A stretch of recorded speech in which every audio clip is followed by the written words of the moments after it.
जो बीजेपी के 29 head clerk बने हैं, अब असेंबली में जाके ये गरीबों के काम के लिए नहीं वहाँ बोलेंगे, हिंदू मुसलमान करेंगे वहाँ जाके।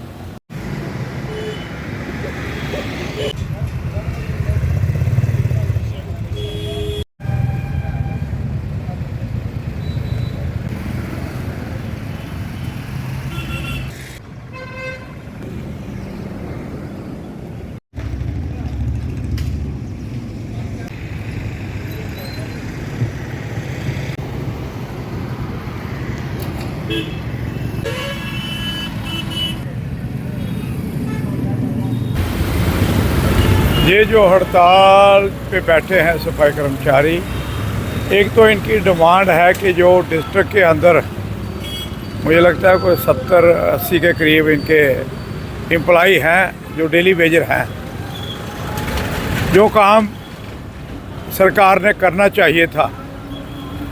सरकार का नियम है 8 साल के बाद 7 साल के बाद जो डेली वेजर है वो पक्के करने हैं, कानून है। लेकिन पिछली सरकार आपने देखा गवर्नर राज LG राज ये 10 साल 11 साल चलाते रहे। सफाई कर्मचारी तो क्या, PHE के एम्प्लॉई, बिजली के एम्प्लॉई, स्कूलों के एम्प्लॉई, इरिगेशन PWD के एम्प्लॉई और भी जितने डिपार्टमेंट हैं 50 के करीब, इनके जो एम्प्लॉई जो कांग्रेस और नेशनल कॉन्फ्रेंस या PDP के राज में डेली वेजर लगे थे, जिनके 7 साल पूरे नहीं हुए थे, वो LG राज के अंदर उनके 7 साल पूरे हुए। इन्होंने नहीं, उनके ऊपर जुर्म किए, खून चूसा उन लोगों का, गरीब लोगों का। जो एम्प्लॉई डेली वेजरी आए वो डेली वेजरी रिटायर होकर घर में चले गए। तो इसलिए अब Congress national conference alliance, India alliance जो सरकार बनी है, उम्मीद है कि इन लोगों के ऊपर गौर फरमाएंगे और इनकी अनदेखी नहीं होनी चाहिए। ख़ास करके सफाई कर्मचारी, पावर वाले, PHE वाले जो सुबह 5 बजे उठ के लोगों के घरों के अंदर सप्लाई पानी देते हैं, पावर 24 घंटे, रात को जब तारें जलती हैं तो ये रात को भी पूरी रात काम करते हैं। इनकी डिमांडें पूरी होनी चाहिए। लेकिन अब मैं आपको बताता हूँ, अब बहुत से लोग जाग पड़ेंगे। जैसे आज हड़ताल शुरू हो गई, अब कौंसिल वाले, कमेटी वालों ने हड़तालें की, अब इसके बाद कई लो पेड़े भी आ जाएंगी जो पिछले 11 साल से सोई हुई थी, डरते थे डिक्टेटरशिप से। इन जो गुंडागर्दी थी पिछले राज के अंदर, इनसे एम्प्लॉय डरते थे। आज इनका डर निकल गया। लोकतंत्र है, लोकतंत्र के अंदर हर आदमी को बोलने का हक है।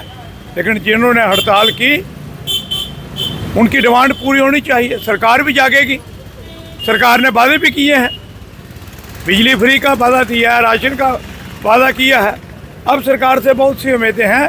सरकार को हम भी अपील करते हैं, जहाँ तक हमें भी मौका मिलेगा अपने लीडरों से बात करने का तो वो भी करेंगे।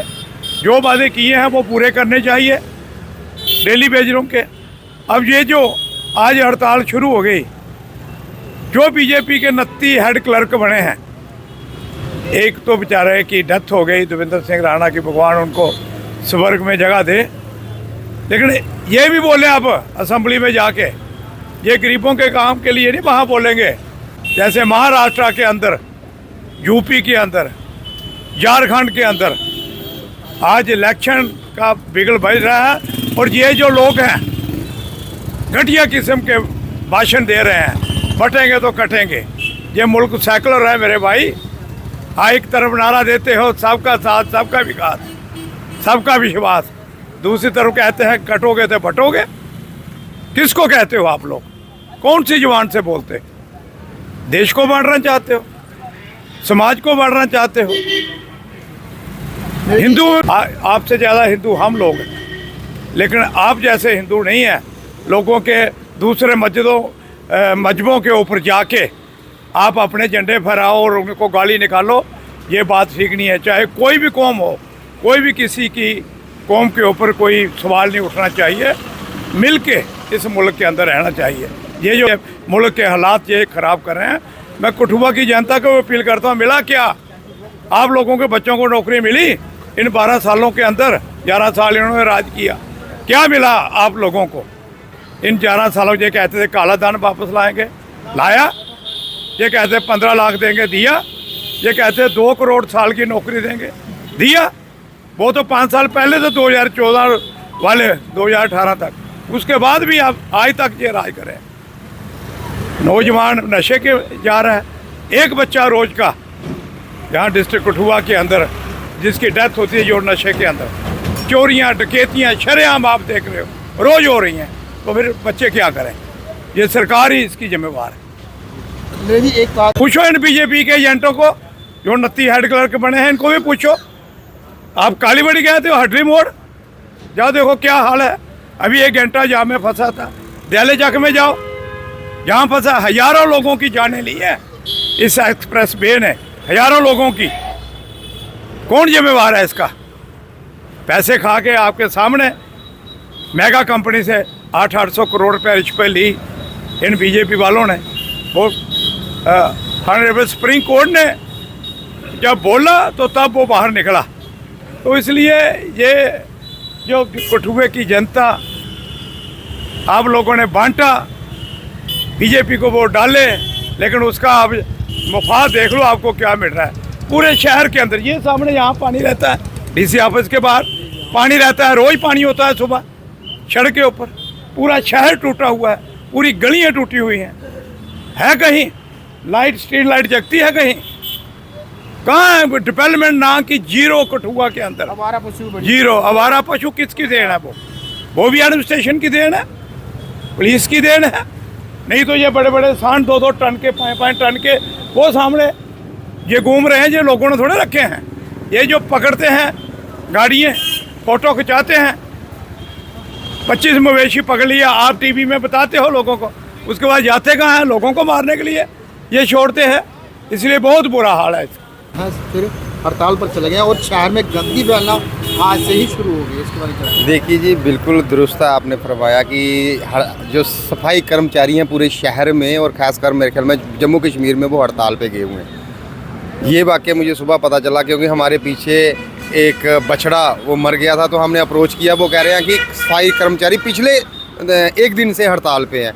तो मैं समझता हूँ ये बड़ी विडम्बना और दुर्भाग्यपूर्ण बात है कि अगर सफाई कर्मचारी हड़ताल पे चले जाएं तो शहर जी की जो सफाई की व्यवस्था है वो चरमरा जाएगी। और मैं देख रहा हूँ कि एक ही दिन में शहर में ढेरों का अंबार लग चुका है, तो उसका हल करना एडमिनिस्ट्रेशन के लिए मुश्किल हो जाएगा। और यहाँ तक ताल्लुक है इनका सफाई कर्मचारियों की हड़ताल का, तो इनकी बड़ी लॉन्ग पेंडिंग डिमांड है। पहले तो यूटी एडमिनिस्ट्रेशन गवर्नर राज था, तो इनका हल नहीं हो पाया। तो तब मैं देख रहा हूँ कि इनके सपोर्ट में जो और भी जो संगठन थे वो हड़ताल करते थे, मगर मैंने देखा कि पिछले जब से गवर्नर राज हुआ कोई भी ऐसा हमें संगठन इनके सपोर्ट हक में नहीं नज़र आया। मगर आज आप देखो कि जैसे ही लोकतंत्र की बहाली हुई, यहाँ एक चुनी हुई सरकार जब सामने आई, तो मुझे लगता है कई सेल्फ स्टाइल लीडर भी उठ जाएंगे कि इनकी सपोर्ट पे हम खड़े होते हैं, इनका क्यों नहीं ऐसी मांगे कर रही है। तो मैं समझता हूँ जो लोग खड़े होंगे उन्होंने पहले अपना आप देखना चाहिए, हमने इनका कितना हल करवाने की कोशिश की। तो हम उम्मीद करते हैं जो नई चुनी हुई सरकार है वो इनका हल अवश्य निकालेगी, क्योंकि जो चुनी हुई सरकारें होती हैं वो by the people for the people, लोगों के लिए होती हैं और लोगों के द्वारा चुनी जाती हैं। तो मैं आपके माध्यम से जो नई सरकार है उनसे भी हम दरख्वास्त करते हैं, और ख़ासकर यूटी एडमिनिस्ट्रेशन गवर्नर है उनसे भी हम गुहार लगाएंगे कि यही एक हमारा बेस होता है। अगर ये लोग हड़ताल पे चले जाएंगे तो जो शहर में गंदगी की बदबू, जानवर मरे जगह जगह हमें मरे नज़र आएंगे, तो उनको उठाने वाला कोई नहीं होगा, सफाई करने वाला कोई नहीं होगा। तो आपके माध्यम से हमें यही अपील करते हैं कि उन लोगों के, और ख़ासकर आज सदन का पहला सत्र बैठा हुआ है असेंबली का, और मैं समझता हूँ कि अगर कल भी है तो ये मांगे वहाँ पे भी उठनी चाहिए कि इनके हक हुकूक के लिए वो लोग भी सामने आने चाहिए। और ख़ासकर मैं जो विपक्ष में लोग बैठे हैं वो भी इनके साथ कंधे के संग कंधा मिलाकर चलना चाहिए, क्योंकि यही लोग हमारे लोगों, अगर हम सुबह उठते हैं तो यही लोग हमें साफ सफाई हमें नज़र आती है। तो इन लोगों का हमारे समाज को बनाने के लिए बड़ा योगदान है। जय हिंद।